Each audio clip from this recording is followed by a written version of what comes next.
72% of Americans can no longer survive on one income. That is not a stat from the Great Depression. That is this year. That is your neighbors. That is probably you. Here is what is driving it, where it ends, and what the data they are not showing you actually says. And this is not a fringe phenomenon affecting only people in low-wage jobs or people who made bad financial decisions. This is a structural shift in how the American economy actually functions for the people living inside of it. The numbers confirm exactly what so many people are already feeling every single day. Right now, 72% of Americans are relying on at least one secondary source of income. Nearly 3 out of every 4 people in this country cannot make their budget work on a single paycheck alone. That is 72% of the American population needing something extra just to get through each month. And that number has been climbing. Last year it was 71%. This year it is 72%. The direction is clear. The trend is not reversing. It is not stabilizing. It is going up. If this continues, the concept of a single-income household being financially stable will essentially become a historical footnote for anyone outside the top income brackets. Now, there will always be roughly the top 10% of earners for whom a single income is more than sufficient. But here is the thing. If you actually study how wealthy people build and maintain wealth, most of them have multiple income streams anyway. That is not a coincidence. That is the mechanism. That is how wealth compounds over time. You build one stream, then another, and eventually your money makes money regardless of whether you clock in anywhere. That is how financial independence actually works. So let us look at exactly where these secondary income streams are coming from. 14% comes from freelance or gig work. Rideshare, contract writing, design, food delivery, remote skilled services. Another 14% comes from investment income. Dividends, stock returns, other financial instruments. 9% comes from people who built a side business. Another 9% is passive income like rental payments or royalties. And 4% comes from a second traditional job with a completely different employer. Now here is something critical to understand about these numbers. The average side hustle is not making people rich. The average person running one is bringing in an extra $200 per month. That is it. $200. That barely covers a utility bill in most American cities. It is not transformative income. It is survival income. And even that marginal amount is now essential for tens of millions of households just to break even each month. What makes this moment particularly striking is that we now have more people holding multiple jobs than at any point in the last 100 years. 100 years. We have had recessions, depressions, world wars, oil shocks, financial crises, and right now in 2026, more Americans are juggling multiple income streams just to stay solvent than at any other point in a full century of modern economic history. And this brings us to the root cause because none of this happens in a vacuum. Between 2020 and 2024, average worker pay in the United States went up 18%. That sounds decent until you put it next to the inflation number from that same period, 21%. Wages went up 18%. Prices went up 21%. That is a gap where the average American worker actually lost ground even while receiving pay increases. And that is using official government inflation data, which most economists and most people who actually buy groceries will tell you significantly understates what real-world prices did during those years. When you account for what people actually experienced at the grocery store, at the gas pump, in monthly rent payments, in insurance bills, the real purchasing power erosion for the average working American over the last 5 years is closer to 20 to 30%. Depending on where you live and what your specific cost structure looks like, some households lost even more than that. That is not a rounding error. That is a fundamental hollowing out of household financial stability that happened in just 5 years. And here is the critical point about where this extra income actually goes. More than half of Americans running side hustles are using that money to pay rent, to cover groceries, to pay the electric bill, to keep the internet running. These side hustles are not funding lifestyle upgrades. They are funding basic survival in an economy where the baseline cost of living has outpaced wage growth by a wide and widening margin. Which is exactly why more than half of American workers surveyed say they expect to maintain their side hustle income into 2026. Not wind it down. Not treat it as temporary. Maintain it indefinitely. And 25% of workers now believe side income will eventually replace traditional raises as the primary way to keep their earnings in line with the cost of living. Think about what that says. Raises, that traditional milestone of career financial progress, are no longer seen as a reliable tool for keeping up with inflation. People are not counting on their employer to help them stay ahead. They are building their own systems outside that relationship because the employer model has been failing them for years. If you are younger, this reality hits even harder. The younger you are, the less you are typically earning from your primary job, which means the gap between what you make and what you need to cover your cost of living is even wider. Young Americans have come of age in an economy where the traditional milestones, buying a home, starting a family, saving for retirement with any real confidence, are increasingly out of reach on a single income. The side hustle is not a choice for a lot of these people. It is the only financial path that makes sense. Now, if you are going to put in extra hours building something on the side anyway, and clearly most people are either already doing this or will be, then one of the smartest things you can do is point that extra effort at something that actually interests you. Something that could, over time, become the main thing rather than just the supplementary thing. That is not an overnight process. But the compounding effect of working at something you care about versus grinding at something you resent just for the paycheck is real. The people who eventually convert a side income into their primary income almost always did it by sticking with something longer than it was comfortable to stick with it. And stepping back for some historical context, the idea of a single income household being the norm is actually a very recent and very specific chapter in American economic history. Go back more than about 80 years, before the 40-hour workweek became standard and before the post-war boom reshaped American life, and people worked as much as was required. 12-hour days. 6 or 7 days a week. Multiple jobs and income sources simultaneously. That was the baseline. The era of one job, one income, a house in the suburbs, a guaranteed pension at the end of a 30-year career, that was the exception, not the rule. It was a narrow window of unusually high prosperity concentrated in the post-war decades, and it has been narrowing ever since. The comparisons people are drawing between today and the Great Depression are not hyperbole. The mechanisms are different, but the outcomes for working Americans, the debt, the multiple jobs, the inability to save, the generational setback, rhyme very closely with what was experienced almost a century ago.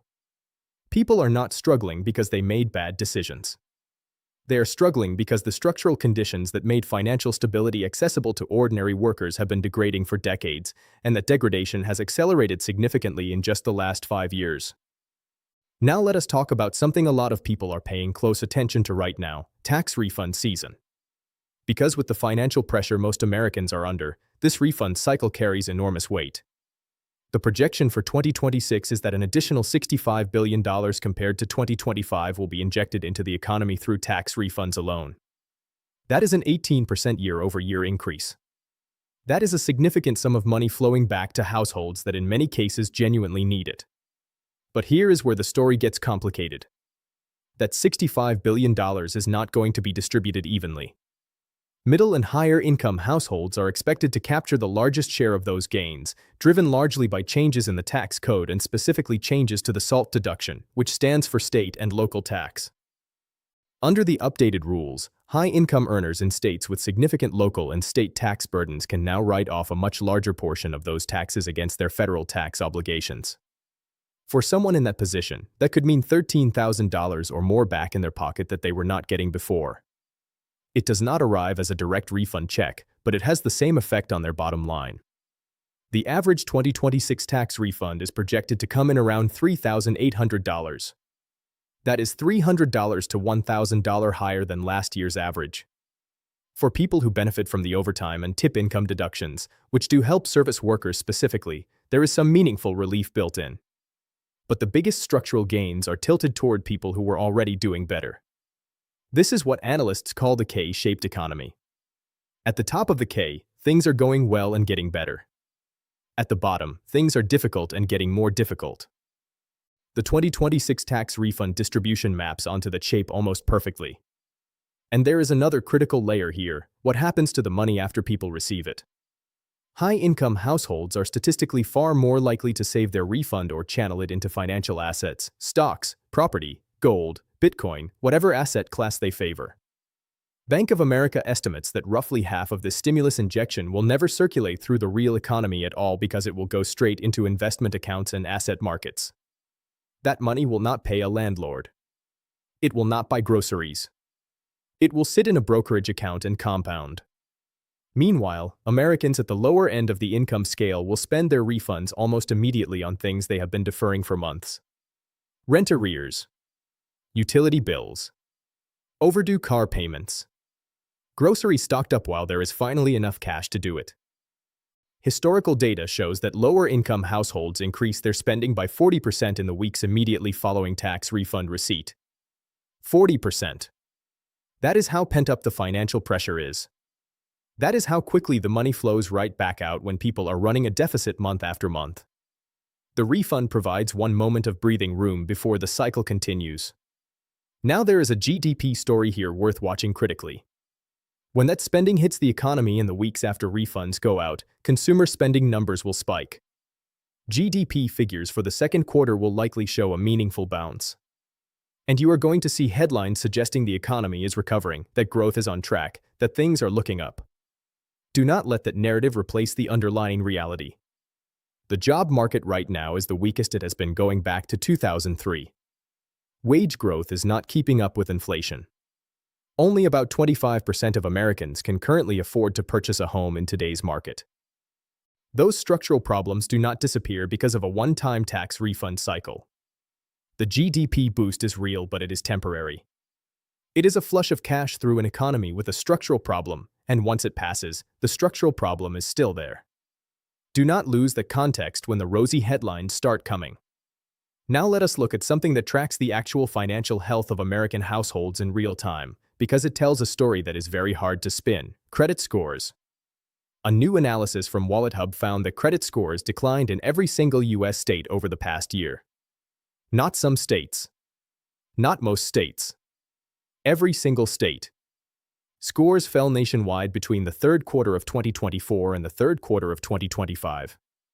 The steepest declines were recorded in Delaware, Georgia, and Missouri. In Florida, scores fell about 1.16%, which puts the state among the larger declines even if it is not at the very top of that list. The WalletHub report identifies missed and late payments as the primary driver of those falling scores, more so than rising debt balances alone.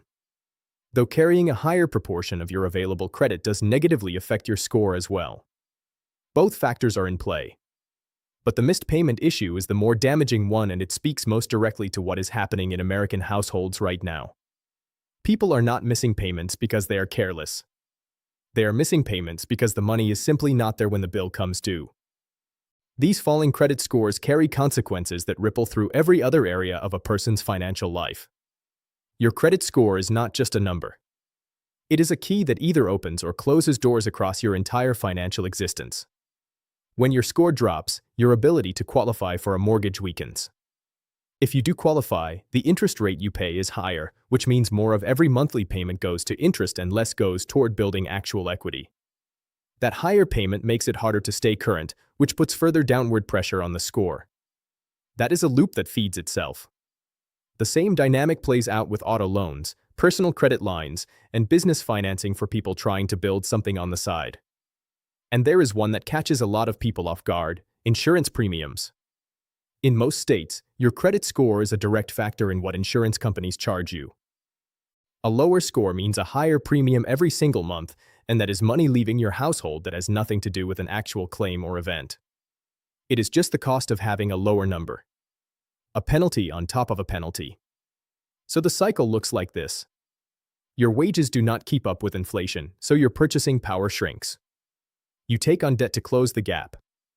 The debt load increases your credit utilization and pulls your score down. Then you miss a payment because cash is short, and the score drops further.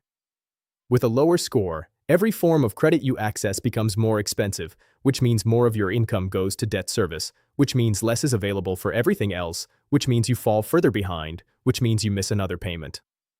And around it goes. The only real exit from that cycle is increasing your income. Not slightly. Meaningfully. Not hoping for a raise that beats inflation because, as we established, most raises are not doing that. The actual answer is building an income stream or multiple income streams outside your primary employer that put real additional cash into your household on a consistent basis. Not a credit hack. Not a budgeting app. Income. More of it. Coming from more places.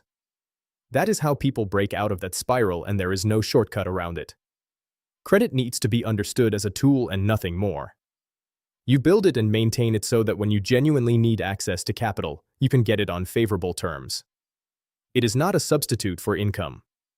It is not something to lean on to cover the gap between what you earn and what your life costs every month. Now let us talk about something that happened in the consumer goods world this week, because it is actually a symptom of everything we have been discussing. Pepsi Company announced it is cutting the suggested retail price on some of its most recognizable snack products by as much as 15%, effective this past week.